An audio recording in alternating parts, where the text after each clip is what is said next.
मैं आज यहूदियों के बारे में पढ़ रहा था। जैसा कि आप सब जानते हैं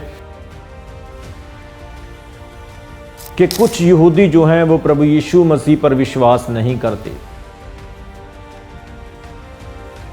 कुछ यहूदियों ने आपको मसीह स्वीकार क्यों नहीं किया? लेकिन मेरे प्रियो, गुड न्यूज़, खुशखबरी आज ये है कि आज लाखों लोग, लाखों यहूदी लोग जो यीशु मसीह पर अविश्वास किए, जिन्होंने मसीह का हज़ारों साल इंतज़ार किया और जब वो आया उसे इग्नोर किया, आज वही यहूदी लोग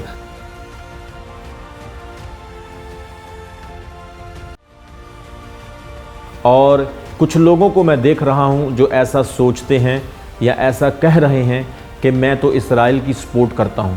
कोई कह रहा है कि मैं फ़िलिस्तीन की सपोर्ट करता हूं। मेरे प्रियो, ये क्रिकेट मैच नहीं है, ये एक युद्ध लगा हुआ है।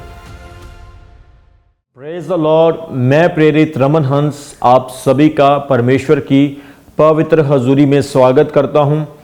मेरे प्रियो, मैं प्रार्थना कर रहा था और सारा दिन मैंने प्रभु के वचन का, पवित्र शास्त्र बाइबल का ध्यान किया। और जैसे मैं प्रभु का वचन पढ़ रहा था तो पवित्र आत्मा ने मेरे मन में एक टॉपिक डाला। मैं आज यहूदियों के बारे में पढ़ रहा था। जैसा कि आप सब जानते हैं कि इस्राएल और फ़िलिस्तीन का युद्ध लगा हुआ है, जिसमें सारे देश इन्वॉल्व हो रहे हैं। दुनिया घबराई हुई है। ऐसा लग रहा है कि वर्ल्ड वॉर हो सकती है, बहुत ज़्यादा नुकसान और ज़्यादा बढ़ सकता है। तो मैं इसी बात के लिए प्रेयर कर रहा था, फ़िलिस्तीन और इज़राइल की शांति के लिए दुआ कर रहा था। और जैसे ही मैं बाइबल का ध्यान कर रहा था तो मेरे मन में परमेश्वर के आत्मा ने एक टॉपिक डाला कि कुछ यहूदी जो हैं वो प्रभु यीशु मसीह पर विश्वास नहीं करते। तो मैं बाइबल से देख रहा था कि वो क्यों विश्वास नहीं करते। मेरे प्रियो, आज पूरी दुनिया में जो हाल हो रहा है, लोगों का चैन खो चुका है, लोग डिस्टर्ब हैं, उनके मन में एक खौफ है, एक डर है। ये सब कुछ क्यों हो रहा है? क्योंकि लोग परमेश्वर से दूर हैं, यीशु मसीह के वचन से और उसके ज्ञान से दूर हैं। लोगों ने अपने आप को बांट लिया है। परमेश्वर को भूलकर लोग अपने मन मर्जी से सब कुछ कर रहे हैं। इसलिए इस संसार के हालात दिन ब दिन बुरे होते जा रहे हैं। तो मैं परमेश्वर से पूछ रहा था कि प्रभु, आप मुझे बताएं कि यहूदी लोगों ने ऐसा क्यों किया कि आप इस दुनिया में जब आए तो लोगों ने अविश्वास क्यों किया? कुछ यहूदियों ने आपको मसीह स्वीकार क्यों नहीं किया? जैसा कि हम पवित्र बाइबल में पढ़ते हैं कि यहूदी लोग तो हज़ारों सालों से मसीह का इंतज़ार कर रहे थे, लेकिन जब मसीह आया तो उन्होंने मसीह को पहचाना ही नहीं। क्यों ऐसा हुआ? यहूदी लोगों को मसीह मिल गया, वो इस संसार में इंसान बनकर आया, उसने जन्म लिया, लेकिन वो मसीह यहूदी लोगों के मुताबिक नहीं था। क्योंकि जिस मसीहा का वो इंतज़ार कर रहे थे, उन्हें लड़ाई करने वाला, झगड़ा करने वाला, तलवार चलाने वाला और उनके वैरियों से बदला लेने वाला मसीह चाहिए था। उन्होंने मसीह को नज़रअंदाज किया क्योंकि वो इस तरह का मसीह चाहते थे जो उनकी सोच के मुताबिक हो। लेकिन परमेश्वर की सोच के मुताबिक जो मसीह था वो उनकी सोच से बड़ा था। क्योंकि यहूदी लोगों ने सोचा था कि जब मसीह आएगा तो वो मूसा नबी की तरह उन्हें रोम साम्राज्य के अधीनता से छुड़ाएगा। क्योंकि रोम साम्राज्य उस वक्त यहूदी लोगों पर राज्य कर रहा था और उनकी यही अपेक्षा थी, यही सोच थी कि मसीह आकर रोम साम्राज्य के लोगों से लड़ेगा और हमें छुड़ाएगा। हमारा एक राष्ट्र होगा, एक अलग राज्य होगा जो मसीह हमें बना के देगा। मसीह के इस दुनिया में आने से पहले ही यहूदी लोगों ने उसके बारे में की हुई भविष्यवाणियों को पढ़ा था। उन्होंने भजन संहिता उसके 53 अध्याय यानी चैप्टर 53 और भजन संहिता उसके 22 अध्याय यानी चैप्टर 22 में जब मसीहा के बारे में उन प्रोफेसीज को स्टडी किया तो उन्होंने सोचा कि ये वो मसीह नहीं है जो हमारा है। क्योंकि ये मसीह सताया जाएगा, प्रताड़ित किया जाएगा और ये मसीह क्रूस पर मार दिया जाएगा। लेकिन हमारा मसीह जो आने वाला है वो तो सर्वशक्तिमान होगा, वो तो हमारे विरोधियों से, हमारे दुश्मनों से लड़ेगा। सो उनकी सोच इस तरह की थी, इसलिए उन्होंने यीशु को यानी मसीहा को अस्वीकार किया। मेरे प्रियो, उन कुछ यहूदियों ने यीशु मसीह की सलीब पर चढ़ाए जाने वाली भविष्यवाणियों पर तो ध्यान दिया, यीशु मसीह के सताए जाने वाली भविष्यवाणियों पर तो मन लगाया, लेकिन उन्होंने यीशु मसीह मरकर जिंदा हो जाएंगे उन भविष्यवाणियों को नजरअंदाज किया। उन लोगों ने उन भविष्यवाणियों को इग्नोर किया जो यीशु मसीह के प्रतापवान और सामर्थ्य रूप को जाहिर करती थी, उसकी प्रतिष्ठा और उसके बड़प्पन को प्रकट करती थी। उन्होंने उन भविष्यवाणियों को नजरअंदाज किया क्योंकि उनके मन में यह विचार था कि जो मसीहा आएगा वो हमारे लिए एक राज्य स्थापित करके देगा। जिस तरह से मूसा मिस्र से इजरायलियों को छुड़ा के लेके आया, ऐसे ही वो मसीहा भी हमें रोम साम्राज्य और जो हमारे अन्य दुश्मन है उनसे छुड़ाएगा। यहां तक कि यीशु के चेलों ने भी ऐसा सोचा था कि जब यीशु मसीह अपने राज्य में आएंगे तो वो हमें भी अपने साथ अपने राज्य में अपने साथ बिठाएगा। इसीलिए मत्ती 21 अध्याय उसके 9 वचन में लिखा है कि जब यीशु मसीह यरूशलेम में अपना विजय प्रवेश कर रहे थे तो वहां के लोगों ने प्रभु यीशु का स्वागत किया। उन्होंने खजूर की डालियां लेकर हिला हिलाकर प्रभु यीशु को अपना राजा मान लिया। उन्होंने कपड़े बिछाए और प्रभु यीशु को गधी के बच्चे पर बिठाकर, जो कि उस समय की बहुत ही प्रचलित और फेमस एक विधि थी, एक नीति थी, जिस पर राजा लोगों को, जिस पर प्रसिद्ध और महान लोगों को बिठाया जाता था, प्रभु यीशु को बिठाकर यरूशलेम में प्रभु का स्वागत किया। उन्होंने सोचा कि ये हमारा राजा है। जैसे उन्होंने होसन्ना के नारे लगाए, होसन्ना करके प्रभु की वो महिमा कर रहे थे। होसन्ना का मतलब है हे प्रभु हमें बचा, हमें बचा। इसका अर्थ वो इसलिए मसीह को होसन्ना कह रहे थे कि वो हमें रोम साम्राज्य से बचाएगा। लेकिन ऐसा नहीं है।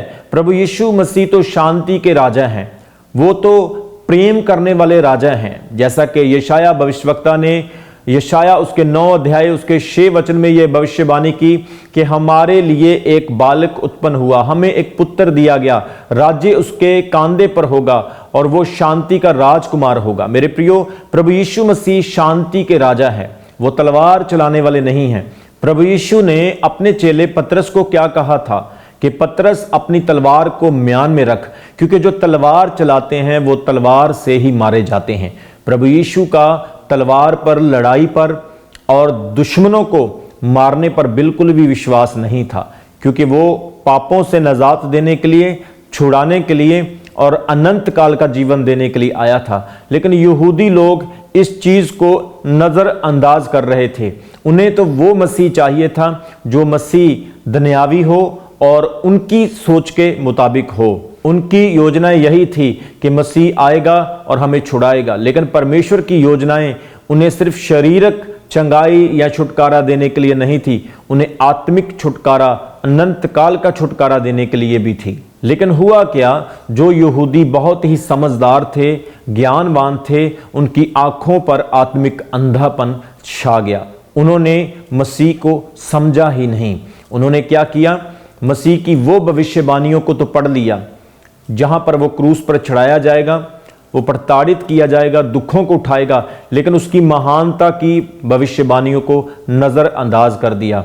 हम देखते हैं मूसा ने प्रभु यीशु मसीह के बारे में भविष्यवाणी की, दानियल ने मसीहा की भविष्यवाणी की, दाऊद ने मसीहा की भविष्यवाणी की, यहां तक कि उसके मरने के बारे में, दफनाए जाने के बारे में और उसके जिंदा होने के बारे में भी भविष्यवाणी की। लेकिन यहूदियों ने उन भविष्यवाणियों को नजरअंदाज किया। इसीलिए प्रेरित पौलुस रोमियो उसका 11 अध्याय उसके 25 वचन में कहता है कि हम अन्य जातियों तक मसीह की आशीष आई है। जब यहूदियों ने मसीह को अस्वीकार किया और उस पर विश्वास नहीं किया, तो परमेश्वर ने वो ब्लेसिंग जो यहूदियों के लिए थी वो हमें दी। जैसा कि वचन में लिखा है कि उसने संसार के मूर्खों को चुन लिया ताकि बुद्धिमानों को लज्जावान कर सके। सो वो बुद्धिमान जो थे वो लज्जावान हो गए और जो मूर्ख थे उन्हें परमेश्वर ने चुन के इस्तेमाल किया और महान बनाया। मछली पकड़ने वाले, पापी और चुंगी लेने वाले ऐसे लोगों को प्रभु ने पकड़ा और उन्हें अपनी सेवा के लिए पवित्र आत्मा की सामर्थ्य से भरकर इस्तेमाल किया और उनके द्वारा बड़े बड़े चमत्कार और चिन्ह प्रकट किए। लेकिन मेरे प्रियो, गुड न्यूज, खुशखबरी आज ये है कि आज लाखों लोग, लाखों यहूदी लोग जो यीशु मसीह पर अविश्वास किए, जिन्होंने मसीह का हजारों साल इंतजार किया और जब वो आया उसे इग्नोर किया, आज वही यहूदी लोग प्रभु यीशु मसीह पर विश्वास करना शुरू हो चुके हैं। अमेरिका में हम देखते हैं लाखों यहूदी लोग जो हैं वो मसीह के पास आ रहे हैं। यहाँ तक कि बहुत सारे यहूदी लोग पास्टर बन चुके हैं, जो रब्बी हैं और जो बहुत बड़े बड़े स्कॉलर्स हैं। उन्होंने अपना जीवन परमेश्वर को दे दिया और अब वो यीशु मसीह की गुड न्यूज़ का प्रचार करते हैं, क्योंकि परमेश्वर के वचन में लिखा है कि हर घुटना झुकेगा और हर जीभ अंगीकार करेगी कि यीशु ही प्रभु है। हालेलुया। मैं इस्राएल के प्रधानमंत्री बेंजामिन नेतन्याहू की इंटरव्यू देख रहा था, उसकी एक स्टेटमेंट को देख रहा था, जिसमें उसने सारे मसीही लोगों को अप्रिशिएट किया है। उसने कहा कि क्रिश्चियन लोग इज़राइल के लिए सच्चे मन से दुआ करते हैं। मसीही लोग सच्चे लोग हैं। हालांकि मसीही लोग सच्चाई की वजह से सताए जाते हैं, उनके साथ ज़बरदस्ती की जाती है और उन्हें परमेश्वर का प्रचार करने से रोका जाता है। लेकिन मैं मसीही लोगों को, क्रिश्चियन लोगों को सपोर्ट करता हूं। आप बिलीव करें, आप विश्वास करें कि एक देश का प्रधानमंत्री ये स्टेटमेंट दे रहा है कि यीशु मसीह को मानने वाले लोग सच्चे लोग हैं, और मैं उन लोगों की पूरी सपोर्ट करता हूं। और इज़राइल में उन लोगों के लिए खुली जगह है, वो प्रचार कर सकते हैं, वो यहाँ आके अपनी मर्जी से, अपनी फ्रीडम से कुछ भी कर सकते हैं परमेश्वर के वचन के लिए। आप सोच सकते हैं कि वो समय और आज का समय परमेश्वर ने बदल दिया है।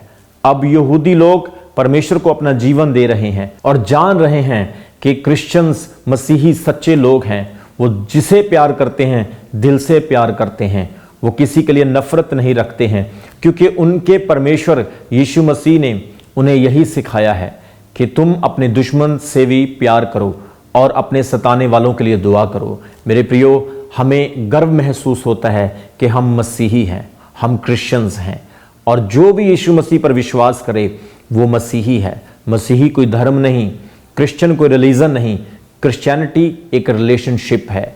मसीही एक मसीह के साथ संबंध है, और जो भी कोई मसीह पर विश्वास करता है वो किसी भी धर्म से क्यों ना हो, वो धर्म में नहीं आता, वो धार्मिकता में आ जाता है, क्योंकि यीशु मसीह ने हमें यही सिखाया है। इसलिए मसीह यीशु इस संसार में आए हैं मेरे प्रियो, और हमारे पापों के लिए, आपके पापों के लिए क्रूस पर मारे गए, दफनाए गए और तीसरे दिन मुर्दों से जिंदा हो गए, और जैतून पर्वत से फिर स्वर्ग चले गए, और अंत के दिनों में फिर दोबारा वापस आएंगे। आज समय है कि आप अपने गुनाहों से, अपने पापों से माफ़ी मांगकर यीशु मसीह के पीछे चलना शुरू करें। यीशु मसीह आपको अनंत जीवन देता है, पापों की क्षमा देता है, आपको स्वर्गीय जीवन देता है। वो आपके आने वाले जीवन का वादा भी आपके साथ करता है। आप परमेश्वर में आनंदित रहेंगे और प्रभु के वरदानों, दानों और स्वर्गीय चीज़ों का स्वाद चखेंगे। इसलिए समय को खराब ना करो, परमेश्वर को जीवन दो। प्रभु आपको चंगा करेगा, वो आपको ब्लेस करेगा, आपको आनंद और चैन और खुशी से भरेगा। परमेश्वर आपके जीवन को, आपके परिवार के जीवन को बदल देगा। शारीरिक दुखों में वो आपको कंफर्ट देगा, आपको स्ट्रांग बनाएगा और आपको शैतान के साथ लड़ने के लिए स्ट्रेंथ देगा, और आप यीशु मसीह के सामर्थी नाम में शैतान पर जीत पाएंगे और विजय होंगे। आमीन। आज जो वचन मैंने आपके साथ शेयर किया है, पवित्र आत्मा ने प्रार्थना के दौरान मेरे मन में डाला था कि मैं आप सब लोगों के साथ शेयर कर सकूं, क्योंकि मेरे कुछ दोस्त भाई इज़राइल में गए थे, वो नए नए प्रभु में आए थे, और उन्होंने वहां पर देखा कि कुछ यहूदी अभी भी परमेश्वर पर, मसीह पर विश्वास नहीं करते। इसलिए पवित्र आत्मा ने मुझे कहा कि मैं ये संदेश बनाऊं और आप तक पहुंचाऊं, ताकि वो लोग और आप भी जान सकें कि मसीह को उन्होंने इसलिए नज़रअंदाज किया क्योंकि उनकी सोच के मुताबिक मसीह उन्हें लड़ने वाला, वैरियों से बदला लेने वाला और तलवार चलाने वाला चाहिए था। लेकिन जो हमारा मसीह है, जो सारी दुनिया का मसीह है, जिसका नाम यीशु मसीह है, वो लड़ाई करने वाला, तलवार चलाने वाला नहीं, वो जीवन देने वाला, शांति देने वाला परमेश्वर है। उसने कहा तुम अपने वैरियों से प्यार करो। हालेलुया। आज परमेश्वर बड़े काम कर रहा है, प्रभु लोगों को जीवन दे रहा है, सच्ची शांति उनकी लाइफ में आ रही है। अब समय है कि मैं आपके लिए प्रार्थना करूं। अगर आप दुखी हैं, परेशान हैं, आप किसी भी तरह से डिप्रेशन या किसी डिस्टर्बेंस में हैं, अभी विश्वास करें। मैं पवित्र आत्मा से भरकर आपके लिए प्रेयर करूंगा और परमेश्वर आपको चंगाई देंगे। आंखों को बंद करें और पूरा विश्वास करें कि जब मैं प्रार्थना करूंगा, यीशु का हाथ, मसीह का हाथ आपके ऊपर आएगा और आप बिल्कुल हील हो जाएंगे और अपनी गवाही भेजेंगे। परमेश्वर पिता, मैं तेरे पुत्र यीशु के नाम में इन लोगों के लिए प्रार्थना करता हूं। वो मसीह जो हमारे गुनाहों की खातिर मारा गया, दफनाया गया और तीसरे दिन फिर मुर्दों से जिंदा हो गया, उस मसीह के नाम में जिसका यीशु मसीह नाम है, मैं इन लोगों को यीशु मसीह के नाम में कमांड करता हूं। मैं इन लोगों के लिए यीशु मसीह के नाम में प्रार्थना करता हूं, ये चंगे हो जाएं। होली स्पिरिट, आप इन्हें टच करें, इन्हें ब्लेस करें। जो कमज़ोर हैं ताकत पाएं, जो दुखी हैं चंगाई पाएं, जो परेशान हैं आज दिलेरी और कंफर्ट को पाएं। परमेश्वर इनके जीवन की हर एक इच्छा को, इनके ड्रीम्स को तो पूरा कर। इनकी लाइफ की डिस्टर्बेंस यीशु के सामर्थ्य नाम में चली जाए। ये परमेश्वर तकड़े हो जाएं, मजबूत हो जाएं, स्ट्रांग हो जाएं और अपने जीवन में तेरे बड़े कामों को देख सके। इस वक्त अगर कोई भी व्यक्ति किसी पेन, दर्द, संकट या कष्ट में इस प्रार्थना को सुन रहा है, यीशु मसीह के सामर्थ्य और जीवत नाम में वो इसी वक्त हील हो जाए, हील हो जाए यीशु मसीह के सामर्थ्य नाम में। मैं प्रार्थना करता हूं, पिता उन्हें चंगाई दे, कंफर्ट, छुटकारा दे। परमेश्वर यीशु मसीह, तूने शैतान और मौत को रोंद दिया है और अपने लोगों को जीत दी है। तूने कहा है, मैं तुम्हें अधिकार देता हूं, जो अधिकार मेरे पास है मैं उस अधिकार को इस्तेमाल करता हूं और तेरे लोगों के लिए प्रार्थना करता हूं, चंगे हो जाए यीशु मसीह के नाम में। Heal in the name of Jesus Christ. जितने भी लोग देख रहे हैं, ब्लेस हो जाए, हील हो जाए। मैं इज़राइल की शांति और ब्लेसिंग के लिए दुआ मांगता हूं। मैं जितने भी दुनिया में युद्ध, लड़ाइयां, झगड़े हो रहे हैं, उनमें परमेश्वर आपकी इंटरवेंशन और शांति को मांग लेता हूं। यीशु मसीह, आप खुद उस युद्ध में आएं और शांति को बहाल करें। परमेश्वर, आप अपने लोगों को छुड़ाएं। परमेश्वर, फिलिस्तीन में, इज़राइल में, दूसरे देशों में यह युद्ध हो रहा है और युद्ध छिड़ रहा है। परमेश्वर, वहां पर शांति दें, सब लोगों को कंफर्ट दें। प्रभु, आप बचाने वाले परमेश्वर हैं। खुदावंद, आप इन्हें हील करें, ब्लेस करें, चंगाई दें और छुटकारा दें। मैं विश्वास करता हूं आप इन्हें छू रहे हैं। मेरे प्रियो, परमेश्वर का आत्मा यहां पर काम कर रहा है। मैं आत्मा में देख रहा हूं, महसूस कर रहा हूं, परमेश्वर की सामर्थ आपको टच कर रही है और प्रभु आपकी लाइफ में बड़े काम करने के लिए जा रहा है। आप विश्वास करें, आप ब्लेस हो चुके हैं, चंगे हो चुके हैं। मसीह यीशु के नाम में आपके बंधन टूट गए हैं और परमेश्वर की शांति और आशीष आपकी लाइफ में आ चुकी है यीशु मसीह के सामर्थ्य नाम में। परमेश्वर पिता, आपने इन्हें हीलिंग दी है, ब्लेसिंग और छुटकारा दिया है। मैं विश्वास करता हूं इस प्रार्थना के लिए और तेरे पुत्र यीशु के नाम में पा लेता हूं और मांगता हूं। आमीन, आमीन। Thank you Lord, thank you Jesus, आमीन। परमेश्वर ने आपको ब्लेसिंग दी है, हीलिंग दी है और आप चंगे हो चुके हैं। ये जो युद्ध हो रहा है, इसके लिए खास प्रार्थना करते रहें। और कुछ लोगों को मैं देख रहा हूं जो ऐसा सोचते हैं या ऐसा कह रहे हैं कि मैं तो इस्राएल की सपोर्ट करता हूं।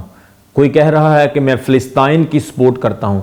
मेरे प्रियो, ये क्रिकेट मैच नहीं है, ये एक युद्ध लगा हुआ है।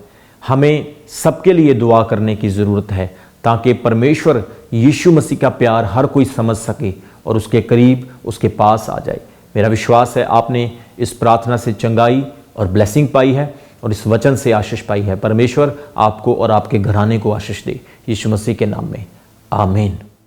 अभी हमारे चैनल को सब्सक्राइब करें। हमारे चैनल का नाम है रमन हंस मिनिस्ट्रीज और नीचे दिए गए बेल आइकन पर प्रेस करें। आप हमें फेसबुक पर भी फॉलो कर सकते हैं। हमारा फेसबुक पेज है रमन हंस मिनिस्ट्रीज। हमारा प्रेयर लाइन नंबर है 0160500800।